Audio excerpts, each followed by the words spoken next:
পুৱতি তৰা ধাৰাবাহিকখনৰ আজি নিশা আহিবলগীয়া এপিছডৰ প্ৰম' বৰ্তমান মুকলি হৈছে আৰু আজিৰ প্ৰম'ত বাৰু আমি কি দেখিবলৈ পাইছোঁ আহকচোন আমি অকণমান চাই লওঁ।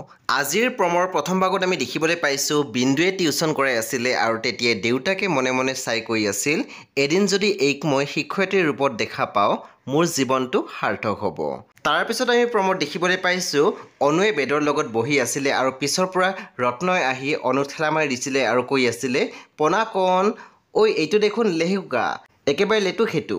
তাৰপিছত আমি প্ৰম'ত দেখিবলৈ পাইছোঁ ৰমনে জনালীক কৈ আছিল, 6 মাহত মই দিয়া টকাখিনিৰ 50% মোক লাগিব আৰু যদি দিব নোৱাৰে তেনেহ'লে আপোনালোকৰ ঘৰত আপোনাৰ ফাৰ্নিচাৰবোৰহে থাকিব, আপোনালোক কিন্তু নোৱাৰিব থাকিব।